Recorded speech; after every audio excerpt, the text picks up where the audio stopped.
The morning started like any other aboard the space station New Horizon. Captain Jake Miller sipped his coffee and watched Earth slowly turn below them. The blue planet looked peaceful from up here, with white clouds drifting over green continents and blue oceans. It was hard to believe that down there.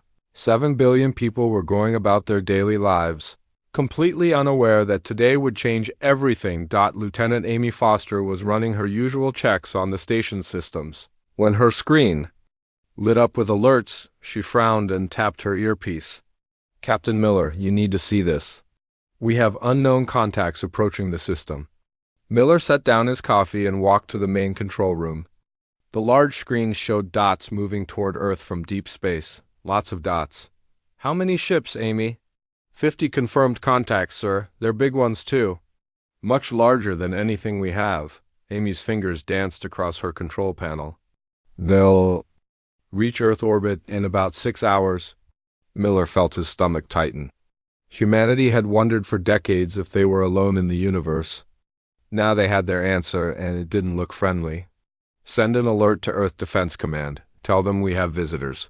The next few hours passed quickly. Earth's leaders held emergency meetings. Military commanders checked their weapons. Scientists tried to figure out what these alien ships wanted. But everyone agreed on one thing. They would meet these visitors with dignity and hope for peace. The alien ships were impressive. They looked like giant metal sharks with glowing blue engines. Each one was 3 times bigger than New Horizon. They moved in perfect formation.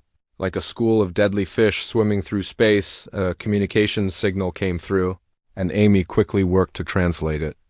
The alien language was harsh and full of clicking sounds, but their computers managed to make sense of it. "Unknown species," the message said. "We are the Zephyrian Empire. You will prepare to receive our commander for negotiations. Resistance is useless." Miller straightened his uniform and walked to the docking bay.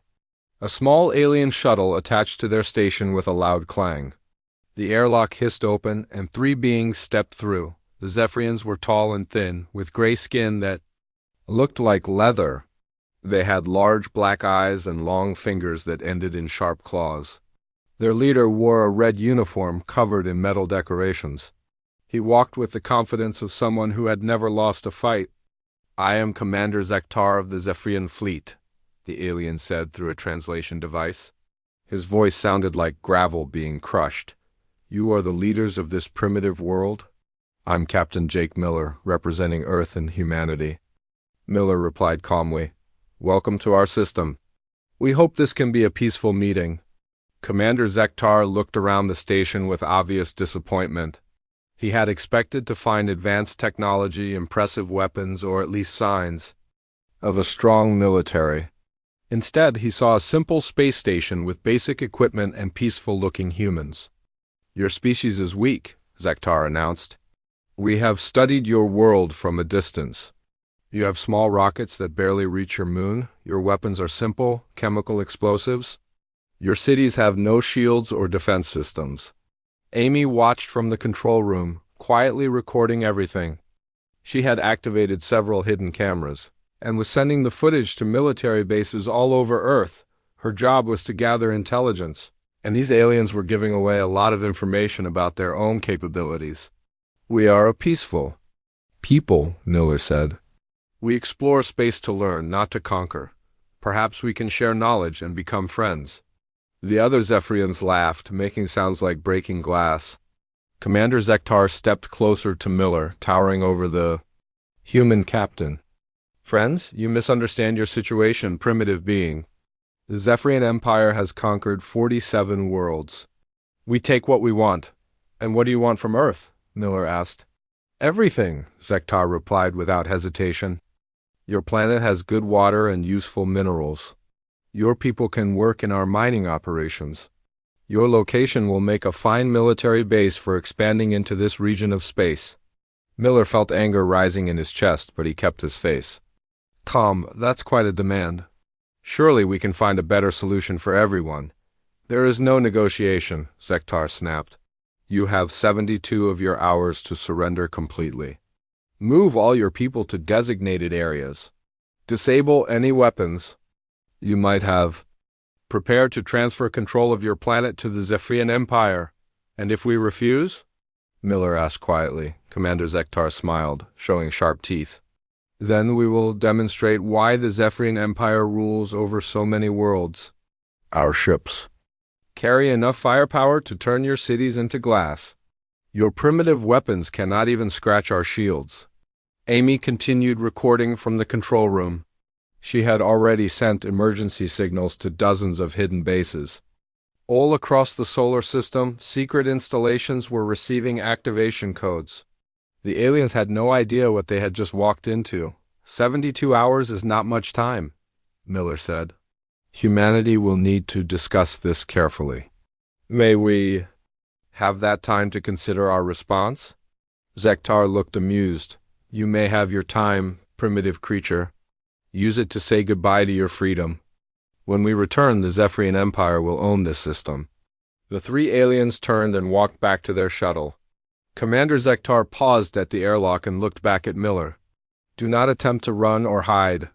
Our ships are faster than anything you possess. Your fate is already decided. The alien shuttle detached from New Horizon and flew back to the main fleet. Miller watched the 50 warships position themselves just outside Earth's solar system. They looked confident and relaxed, like hunters who had cornered helpless prey. Amy joined Miller at the observation window. Sir, all the emergency signals have been sent. Every dark site has confirmed receipt of activation codes, Miller nodded slowly. Down on Earth, people were probably panicking. The news networks would be broadcasting stories about alien invasion. Politicians would be arguing about what to do. Citizens would be afraid for their families and their future, but Miller wasn't afraid. He was thinking about facilities hidden deep underground, about weapons that had been tested in secret for decades, about projects that only a few dozen people knew existed, about technologies that made the Zephyrians' impressive fleet look like Stone Age tools. Amy, send a message to all defense installations, Miller said quietly. Tell them the sleeper protocols are now active. Tell them we have 72 hours to prepare. What should I say about the alien demands, sir? Miller smiled for the first time since the aliens arrived. It wasn't a friendly smile. It was the smile of someone who knew a secret that would change everything. Tell them that Commander Zektar made a serious mistake today. He assumed that what he could see was all we had to offer. He assumed that a peaceful appearance meant weakness. He assumed that humanity would surrender without a fight. Amy began typing the message. And sir, what should I tell them about our response? Miller turned away from the window and walked toward the command center. Outside, 50 alien warships waited for humanity's surrender. They had no idea that their ultimatum had just activated the most advanced military network in known space. Tell them, Miller said calmly, that we haven't even tried yet. Dr. Lisa Chun was working late in her laboratory when the red lights started flashing. The emergency alert system had been silent for 20 years, but now it screamed through the underground facility like an angry beast. She dropped her coffee mug and watched it shatter on the floor as she rushed to her computer. The activation codes appeared on her screen, in bright green letters. After 2 decades of waiting, Project Pandora was finally going live. Lisa's hands shook slightly as she entered her authorization key. Around her, the massive facility began to wake up from its long sleep. The Colorado Mountain facility was just one of dozens scattered across the solar system. From the outside, it looked like a simple research station studying earthquake patterns. Underground, it housed some of the most advanced weapons ever created by human hands. Lisa had spent 15 years of her life working on technologies that she hoped would never be needed. Now they were needed very badly. Computer, begin full activation sequence, Lisa said to the air. The artificial intelligence that controlled the facility responded immediately. Dr. Chun, all systems are coming online. Estimated time to full operational status is 4 hours and 37 minutes. Should I contact the other facilities? Yes, send confirmation codes to all dark sites. Tell them we are moving to alert level 1. Lisa began pulling up files that had been locked away for years. weapon designs that could punch holes through alien ship hulls, defense systems that could stop entire fleets, technologies that most humans didn't even know existed. 3,000 miles away, Commander Ryan Brooks was having the same experience. His facility on the moon looked like a simple mining operation to anyone watching from space. The huge machines that moved across the lunar surface appeared to be digging for valuable metals and rare Earth elements. They were actually building something much more interesting. "Control, this is Lunar Base 7, Ryan said into his communication system. "We have received activation codes. Beginning deployment of defensive platforms." The mining machines stopped their regular work and began a different task. Hidden panels opened in the lunar surface, revealing massive weapon systems that had been built over the past 10 years. What the aliens thought was simple mining equipment was actually the most sophisticated military construction project in human history. Ryan watched through his cameras as the fake mining robots assembled themselves into something completely different. Giant railgun platforms rose from underground bunkers. Missile launchers emerged from artificial craters. Energy weapon arrays unfolded like deadly flowers blooming in the lunar soil. "Sir," his assistant called from another station, "we're getting similar reports from all the asteroid belt installations. The mining operations are all revealing their true purpose." Ryan smiled grimly. For 15 years, human ships had been traveling to asteroids throughout the solar system. Everyone assumed they were gathering resources for Earth's growing population. The aliens had watched these peaceful mining operations and concluded that humans were a simple species focused on basic survival needs. They had no idea that each asteroid base was actually a heavily armed fortress. On Mars, Major Chris Taylor was coordinating the biggest revelation of all. The Mars colonies were supposed to be scientific research stations studying the red planet's atmosphere and geology. The reality was very different. "All units, this is Mars Command," Chris broadcast to the hidden installations across the planet. "Operation Red Dawn is now active. Begin revealing defensive positions." Across Mars, innocent-looking research buildings began to transform. Telescopes that were supposedly studying distant stars swiveled to point at the approaching alien fleet. Laboratory domes split open to reveal missile silos. Vehicle garages opened to show fighter craft that had been secretly tested in the Martian atmosphere for years. The thin Martian atmosphere had been perfect for testing advanced aircraft designs. The low gravity had allowed engineers to experiment with weapons that would be impossible to use on Earth. The isolation had kept everything secret from curious eyes. Chris pulled up a communication channel to Earth. "Captain Miller, this is Mars Defense Grid. All positions are coming online. We have 47 weapon platforms ready for action." Back on New Horizon, Captain Miller was watching reports flood in from across the solar system. Amy Foster sat beside him, coordinating communications between dozens of previously unknown military installations. "Sir, we're getting confirmations from everywhere," Amy reported. "The asteroid belt has 32 combat platforms ready. The lunar installations are at full power. Even the Jupiter observation station is reporting weapons online." Miller nodded. The Jupiter station had been his favorite deception. For 8 years, it had been studying the giant planet's storms and radiation patterns. Anyone watching would see a small scientific outpost doing important research.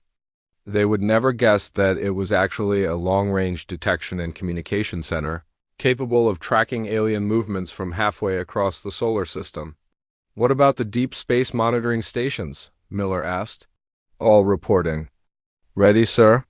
"The aliens have no idea we've been watching them since they entered our local star group. We know their ship designs, their weapon capabilities, their communication frequencies. We've been studying them for weeks." Meanwhile, the Zephyrian fleet was celebrating their easy victory. Admiral Vexstar stood on the bridge of his flagship, looking at the peaceful blue planet below. His tactical officers were already planning how to divide Earth's resources among the fleet commanders. "Admiral," one of his subordinates reported, "our scans show no change in human military capabilities. They still appear to have only primitive chemical rockets and basic energy weapons. Vexstar laughed. Of course they haven't changed. What could they possibly do in 72 hours? Their technology level is centuries behind ours. This will be the easiest conquest in Zephyrian history. What the alien scanners couldn't detect were the massive energy signatures being hidden by advanced stealth technology. Human engineers had spent decades developing systems that could mask the power output of their most advanced weapons. To alien sensors, a planet-killing laser cannon looked like a simple communications array back in the Colorado facility. Dr. Lisa Chun was putting the finishing touches on her most secret project. Deep beneath the mountain, a weapon that could reshape matter at the atomic level was warming up for the first time. She had called it Project Helios after the ancient Greek god of the sun. Dr. Chun, her computer announced, Project Helios is at 60% power and rising. All safety protocols are active, Lisa paused. Once she activated this weapon, there would be no going back. Every alien species in the galaxy would know that humans possessed technology that bordered on the impossible. It would change everything. Forever, but looking at the reports of 50 alien warships demanding humanity's surrender, she knew there was no choice. Computer, continue power-up sequence. Prepare for combat deployment. Across the solar system, similar conversations were happening at dozens of installations. Weapons that had been theoretical just 20 years ago were coming online. Defense systems that could stop entire invasion fleets were revealing themselves.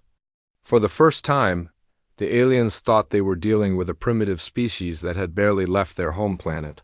They were about to discover that humans had been preparing for this moment for decades. Commander Ryan Brooks opened a communication channel to all human installations.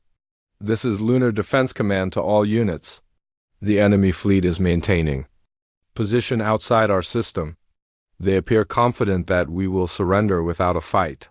Copy that, Lunar Command, came replies from Mars, from the asteroid belt, from hidden bases that the aliens didn't even know existed. All weapons are powering up. All systems are ready for combat operations. Captain Miller sat in his command chair aboard New Horizon, watching the alien fleet through his telescopes. They looked relaxed and unprepared, like hunters who had cornered a helpless animal. They had no idea that they had just awakened something that had been sleeping for decades. Amy, Miller said quietly, send a message to General Davis on Earth. Tell him that all dark sites are operational and ready for action. Amy typed the message and sent it through the quantum communication network that connected every human military installation. The response came back immediately. Message from General Davis, sir. He says to tell all units that the aliens are about to learn what humans can do when we actually decide to try. Miller smiled and leaned back in his chair. Outside his window, 50 alien warships waited for humanity's surrender. They had no idea that they were about to face the most advanced military force in known space. Admiral Vexstar was enjoying his breakfast when the 72-hour deadline ended. He stood on the bridge of his flagship, looking down at the blue planet that would soon belong to the Zephyrian Empire. His tactical officers were making final preparations for what they expected to be a very short battle. Admiral, his communications officer reported, we are receiving a transmission from the human space station. Put it on the main screen, Vexstar ordered. He was curious to hear how these primitive beings would beg for mercy. Captain Miller's face appeared on the alien view screen. He looked calm and rested, not like someone whose world was about to be conquered. Admiral Vexstar, this is Captain Jake Miller representing Earth and humanity. Have you prepared your surrender documents, human? Vexstar asked with amusement. Are your people ready to serve the Zephyrian Empire? Miller shook his head slowly. I'm afraid there's been a misunderstanding, Admiral. We're not surrendering. Today, in fact, we're here to give you one final warning. Leave our solar system immediately or face the consequences. The entire Zephyrian bridge crew burst into laughter. The idea that these weak humans were threatening them was the funniest thing they had heard in years. Vexstar wiped tears from his large black eyes. Consequences? Vexstar repeated. What consequences could you possibly threaten us with? Largest warship is smaller than our shuttlecraft. Your most powerful weapons couldn't even damage our paint. You'd be surprised what we're capable of when we put our minds to it, Miller replied. This is your last chance to leave peacefully. Vexstar's amusement turned to anger. These insects were actually trying to threaten the mighty Zephyrian fleet. It was time to teach them a lesson about power. All ships, Vexstar commanded. Begin. Attack formation. Target their major population centers. We'll start with their capital cities and work our way down to the smaller settlements. The 50 Zephyrian warships moved forward like a pack of hungry wolves. Their weapons powered up with bright blue energy. Their shields shimmered around each vessel like protective bubbles. This was going to be even easier than they had thought. But as the alien fleet approached Earth, something strange began to happen. The tactical displays on Zephyrian ships started showing new contacts. Lots of new contacts. Admiral, the tactical officer called out with confusion in his voice. I'm detecting massive energy signatures throughout the system. They appear to be weapons platforms, but that's impossible. Our scans showed no military installations yesterday. Vexstar stared at his screens in disbelief. Somehow, overnight, the humans had multiplied their defensive positions by 4 times. Weapon platforms were appearing on asteroids that had looked empty just hours before. The moon was lighting up with energy readings that made no sense. It must be sensor errors, Vexstar declared. Primitive species cannot hide installations of this size. Continue the attack. On the hidden lunar base, Commander Ryan Brooks was watching the alien fleet through his targeting systems. 47 separate weapon platforms were now online and ready to fire.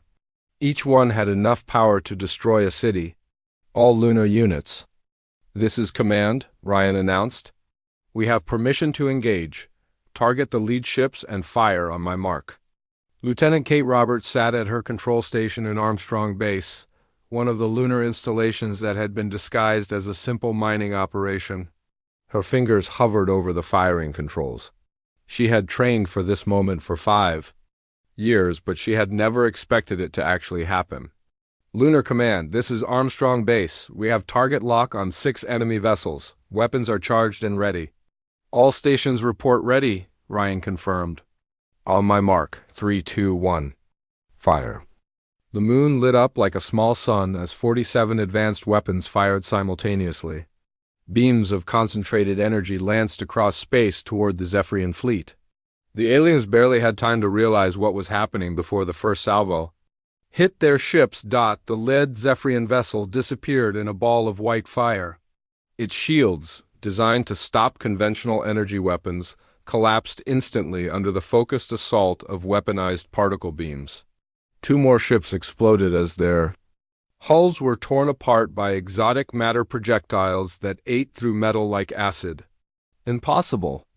Admiral Vexstar screamed as his tactical display showed 3 of his ships gone in the first few seconds of battle. Our shields are impenetrable. Their weapons are primitive. But the attacks were just beginning. On Mars, Major Chris Taylor was coordinating his own assault from the Red Planet's hidden defense grid. Mars defense grid to all units, Chris announced. The lunar strike was successful. Begin secondary bombardment. Target their command ships. Across Mars, weapon systems that had been hidden for years began firing. Energy cannons emerged from fake research stations and sent devastating blasts toward the alien fleet. Missile launchers, disguised as geological survey equipment, launched swarms of advanced projectiles that moved faster than anything the Zephyrians had ever seen. The alien fleet found itself under attack from multiple directions. Weapons fire came from the moon, from Mars, from asteroids throughout the system. Each shot was more powerful than anything they had encountered in 50 years of conquest. Admiral, the Zephyrian tactical officer shouted over the sound of alarms. We've lost 12 ships. Their weapons are cutting through our shields like they don't exist. Vexstar couldn't believe what he was seeing. His mighty fleet, which had conquered dozens of worlds, was being torn apart by a species he had considered primitive just hours before. Ships that had seemed invincible were burning wreckage floating in space. Return fire, he commanded. Oh, Weapons target their positions. The remaining Zephyrian ships began shooting back with their own energy weapons. Blue beams of destruction lanced out toward human positions. But when the alien weapons hit human shields, something unexpected happened. Nothing. The human defensive barriers absorbed the alien attacks like they were gentle rain. Technology that had taken the Zephyrian centuries to develop bounced harmlessly off human defenses. Back on New Horizon, Captain Miller was watching the battle with satisfaction. Amy Foster sat beside him, coordinating the attacks from dozens of hidden installations. "Sir," Amy reported, "the alien weapons are having no effect on our shields. Their energy output is about 30% below what we designed our defenses to handle." Miller nodded. Human engineers had studied alien technology for weeks while the Zephyrian fleet approached. They had designed their defenses specifically to stop this type of attack. The aliens were using weapons that were advanced by their standards, but human technology had moved far beyond what they considered possible. "What's our status on the asteroid belt platforms?" Miller asked. "Coming online now, sir?" Colonel Turner reports all systems ready for engagement. In the asteroid belt, Colonel Sam Turner was commanding 32 weapon platforms that had been disguised as mining operations for years. His installations were the most powerful in the human arsenal, designed to stop entire fleets if necessary. "Asteroid defense network to all units," Sam announced. "We have clear shots at the enemy fleet. Beginning coordinated strike in 10 seconds. The asteroid platforms fired as one, sending a wave of destruction that lit up space between Mars and Jupiter. The concentrated firepower was unlike anything the galaxy had ever seen. Weapons that could crack planets focused their energy on the remaining Zephyrian ships. 15 more alien vessels disappeared in brilliant explosions. The proud fleet that had entered the solar system expecting easy conquest was now reduced to burning wreckage and desperate survivors. Admiral Vextar stared at his tactical display in horror. Half his fleet was gone. The humans hadn't just defended themselves. They had demonstrated technology that was decades ahead of anything the Zephyrian Empire possessed. "Communications!" he shouted. "Send an emergency message to Zephyrian Command. Tell them the humans were hiding their true capabilities. Request immediate reinforcement." His communications officer was already working frantically. "Admiral, I'm sending the distress call now. But sir, at this rate of losses, we won't last long enough for help to arrive." Vextar watched another of his ships explode under human fire. These weren't the primitive beings he had expected to conquer. These were warriors with weapons that could reshape the balance of power in the galaxy. "All remaining ships," he commanded, "retreat to the edge of the system. We need to regroup and assess what we're really facing." The surviving Zephyrian vessels began pulling back, their confidence shattered. They had come expecting to conquer a weak species. Instead, they had found an enemy that could destroy them with ease. Captain Miller opened a communication channel to the retreating aliens. "Admiral Vextar, I hope you're beginning to understand your situation. What you've seen today is just a small sample of human defensive capabilities."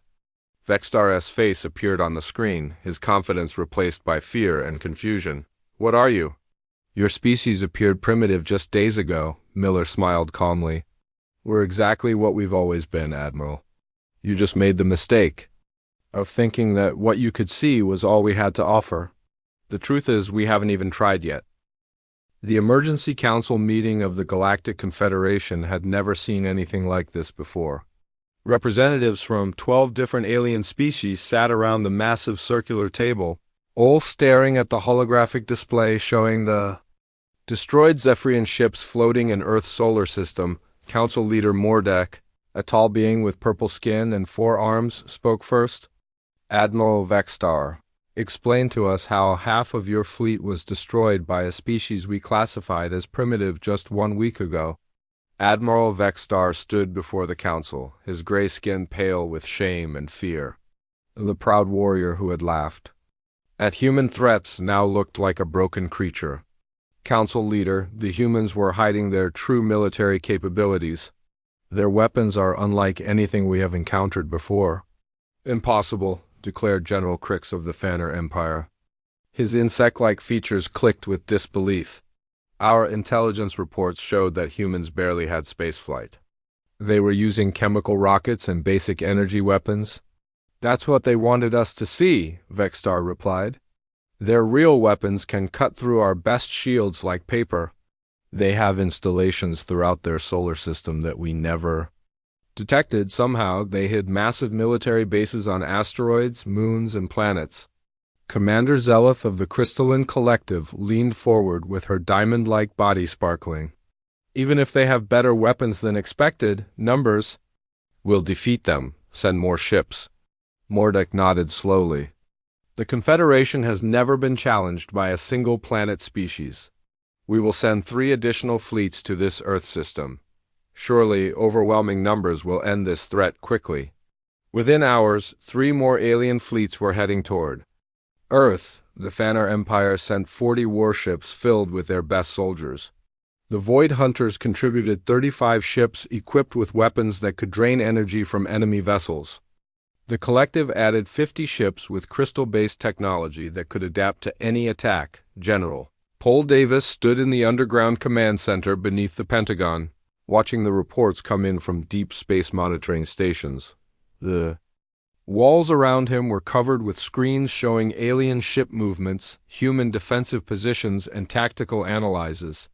Sir, Major Helen Carter announced as she reviewed the latest intelligence data, we have confirmed movement from 3 additional alien civilizations. Total count is 165 ships heading our way. Davis rubbed his tired eyes. At 62 years old, he had spent most of his military career preparing for wars between human nations. He had never imagined he would be planning the defense of Earth against alien invaders. How long until they arrive? He asked. 72 hours, sir. They're moving faster than the Zephyrian fleet did. These ships appear to be newer and more advanced. Major Carter pulled up detailed scans of the approaching fleets. Each alien species had different ship designs and weapon types. The humans would be facing technology from multiple civilizations, all working together to destroy Earth. General, Captain Miller's voice came through the communication system from New Horizon. The remaining Zephyrian ships are maintaining position at the edge of our system. They appear to be acting as scouts for the incoming fleets. Davis nodded. Captain, how are our defensive systems holding up after the first battle? All installations report full operational status, sir. We used less than 10% of our total firepower in the engagement. Our weapons performed better than expected. That was good news, but Davis knew the next battle would be much harder. 165 ships was more than 3 times what they had just faced. Even with superior technology, the humans would be severely outnumbered. Major Carter, what's the status on Dr. Chun's special projects? Helen checked her classified files. Project Helios is at 90% power and ready for deployment. Dr. Chen is requesting permission to activate the final sequence. Davis paused. Project Helios represented technology so advanced that most humans didn't know it existed. It was a weapon that could change the fundamental laws of physics in a small area of space. Once they used it, every alien species in the galaxy would know that humans possessed capabilities beyond normal understanding. Not yet, Davis decided. Let's see what conventional weapons can do first. If we can win this battle without revealing our most advanced technology, we should try. 3,000 miles away, Dr. Lisa Chung was working in her laboratory deep beneath the Colorado mountains. Project Helios hummed with power around her, filling the air with energy that made her skin tingle. The weapon was unlike anything that had ever been built before. Dr. Chun, her computer announced, incoming priority message from General Davis. Lisa read the message on her screen. Davis wanted her to hold off on deploying Helios until the conventional battle was finished. She understood his reasoning, but she worried that they might be making a mistake. Computer, what are the projected casualty rates if we fight 165 alien ships with only conventional weapons? Based on current tactical assessments, human defensive installations will suffer 30 to 40% losses. Enemy fleet destruction is estimated at 60 to 70%, Lisa frowned. Those numbers meant that humanity would win, but at a terrible cost. Many of the brave people manning the hidden bases throughout the solar system would not survive. The battle. Project Helios could save those lives, but using it would reveal capabilities that might be better kept secret. She made her decision and sent a message. Back to General Davis. Sir, Helios will remain on standby until requested. However, I recommend immediate deployment if conventional battle goes badly. Meanwhile, the three alien fleets were approaching Earth with confidence restored. The combined commanders had studied the reports from Admiral Vextar's defeat and developed new strategies. The humans appeared to have better individual weapons. Admiral Vextaran of the Thanner Empire told his fellow commanders over long-range communication. But they cannot have many of these installations. Our numbers will overwhelm their defenses. Captain Voidus of the Hunters agreed. My ships can drain power from their weapons. Once we disable their energy sources, they will be helpless. Commander Crystal of the Collective was more cautious. We should not underestimate them as Vextar did. These humans have already proven they can hide their true capabilities. Hidden capabilities mean nothing against overwhelming force, Vextaran replied. We have more than 3 times the ships they faced before. Even if every shot they fire destroys one of our vessels, we will still have enough ships left to conquer their planet. Back on Earth, the news networks were broadcasting constant updates about the approaching alien fleets. People around the world watched the skies nervously, wondering if their planet's defenders could protect them against such overwhelming numbers dotted military bases across Earth. Soldiers and officers prepared for the biggest battle in human history. Many of them still didn't know about the hidden weapons scattered throughout the solar system. They prepared conventional defenses and hoped for the best. Captain Miller stood on the bridge of New Horizon, watching the approaching alien fleets. Through his telescopes, Amy Foster was coordinating with all the hidden installations, making sure every weapon was ready for the coming battle. Sir, Amy reported, we're receiving a transmission from the lead alien ship. They want to talk. Put it through, Miller ordered. The main screen showed 3 alien faces. Admiral Vextaran looked like a giant insect with multiple eyes. Captain Voidus appeared to be made of shifting shadows. Commander Crystal resembled a being carved from living diamond. Humans of Earth, Vextaran announced. I am Admiral Vextaran, commanding the combined Confederation fleet. You have impressed us by defeating the Zephyrian advance force, but now you face the true power of our alliance. We have come with 165 warships, Voidus added, her shadowy form rippling. Surrender now, and we will allow your species to serve as workers in our empire. Resist, and we will glass your planet from orbit. Commander Crystal's crystal voice rang like breaking glass. You fought well against 50 ships, but against our combined might you have no chance of victory. Captain Miller looked at the 3 alien commanders with the same calm expression he had shown to the Zephyrians. I appreciate the warning, but I'm afraid our answer remains the same. Leave our solar system immediately or face the consequences. Vextaran's insect eyes blazed with anger. You still threaten us? Even when facing hopeless odds?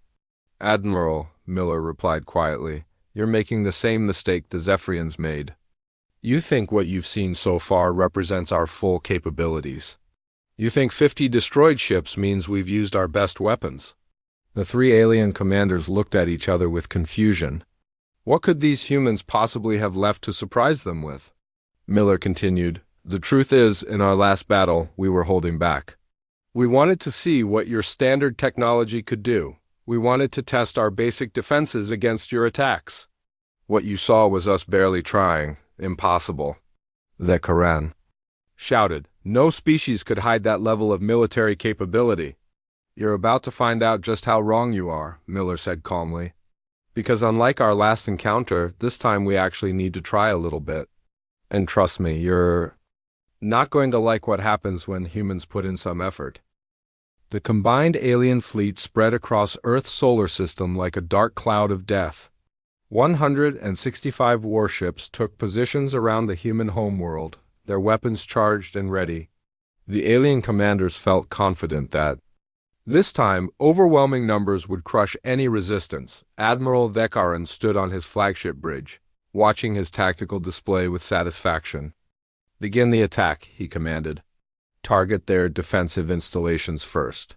Once we destroy their weapons, the planet will be defenseless."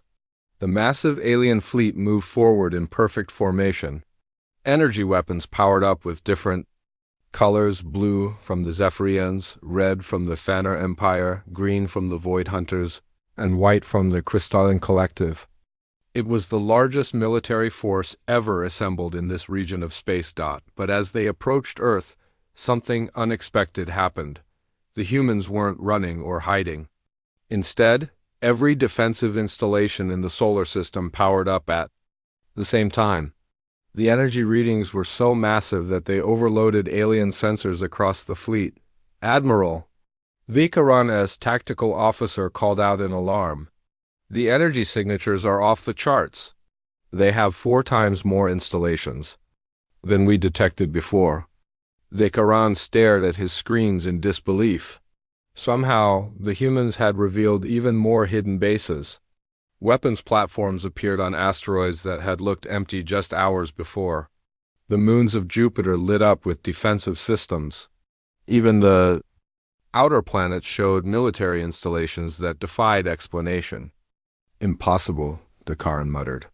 "How many secret bases do these creatures have?"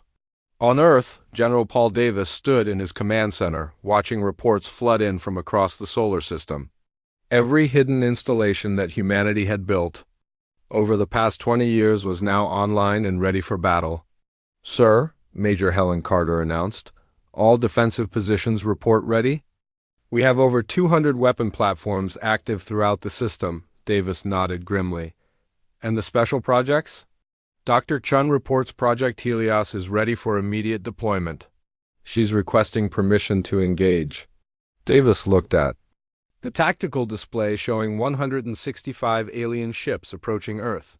The numbers were still against them, but he had been saving humanity's most advanced weapons for exactly this moment. "Tell Dr. Chun she has full authorization. It's time to show these aliens what humans can really do." Deep beneath the Colorado mountains, Dr. Lisa Shun received the authorization code she had been waiting for. Project Helios hummed with power. Around her, filled with energy that could reshape reality itself. "Computer, begin final activation sequence," Lisa commanded. "Target the center of the alien fleet formation."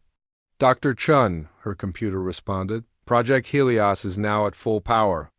Warning, this weapon will demonstrate capabilities that exceed known physics. Once deployed, every species in the galaxy will know that humans possess technology beyond their understanding." Lisa took a deep breath.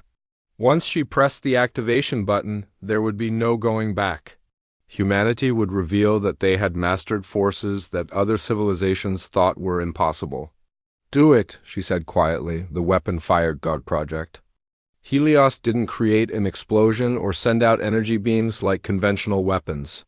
Instead, it did something that made the alien commanders question their understanding of reality itself. The weapon reached out across space and began changing the fundamental laws of physics in a small area around the enemy fleet. The first thing the aliens noticed was that their ships began moving differently. The normal rules of space travel stopped working. Some vessels found themselves moving backward when their engines pushed forward. Others discovered that up and down had somehow switched places. "What's happening?" Admiral Vekaran screamed as his flagship began spinning uncontrollably. "Engineering, report." "Admiral," his chief engineer replied with panic in his voice, "our engines are working perfectly, but the ship isn't responding to our commands. It's like space itself is broken." But that was just the beginning. As Project Helios reached full power, something even more terrifying happened to the alien fleet. The ships didn't disappear or explode. Instead, they became trapped between dimensions. Captain Voidus of the Hunters found herself in a nightmare beyond description. Her ship existed in normal space, but her crew could see into other realities at the same time. They watched alternate versions of themselves living different lives. They saw dimensions where physics worked differently. They experienced time moving backward and forward simultaneously. All ships, she broadcast desperately, retreat immediately. The humans have weapons that can break reality itself. But retreating was impossible. The ships caught in Project Helios's effect were stuck between dimensions. They could see and communicate, but they couldn't move or act. Their crews experienced every possible outcome of the battle at the same time, watching themselves win and lose and die and live in infinite variations. Commander Crystal of the Collective tried to adapt her crystal technology to the strange effects, but nothing worked. Her ships, designed to absorb and redirect energy, couldn't handle forces that operated outside normal physics. "This is impossible," she transmitted to the other commanders. "No species in the galaxy has technology like this." How did primitive humans develop weapons that can manipulate dimensional space? The effects spread through the alien fleet like a wave of impossible physics. Ship after ship found itself trapped in the dimensional prison, their crews experiencing horrors beyond imagination. The few vessels that managed to avoid the initial wave immediately began retreating toward the edge of the solar system. Lieutenant Colonel Eric Stone, aboard the research vessel Discovery, monitored the weapon's effects with satisfaction. Project Helios was working exactly as designed. The alien ships weren't destroyed, they were simply removed from normal spacetime, making them completely helpless. Dr. Chun, Eric reported, Project Helios has affected 80% of the enemy fleet. The remaining ships are fleeing the system at maximum speed. Back in her laboratory, Lisa watched the tactical display showing alien ships trapped between dimensions. The weapon had worked better than her most optimistic projections. Not only had it stopped the invasion, but it had demonstrated human technological superiority in a way that would terrify every species in the galaxy. "Computer, begin power down sequence," Lisa commanded. "Maintain the dimensional effect on captured ships, but stop the field expansion." Admiral Thekaran, trapped between realities, aboard his flagship, managed to send one final transmission before his communication systems failed. Emergency message to all Confederation forces. Humans possess weapons that operate beyond known science. Do not engage. Repeat, do not engage. The message spread across galactic communication networks faster than the fleeing alien ships. Within hours, every major civilization in the galaxy had received reports about the impossible weapons that humans had used to defeat a combined fleet on the Confederation homeworld.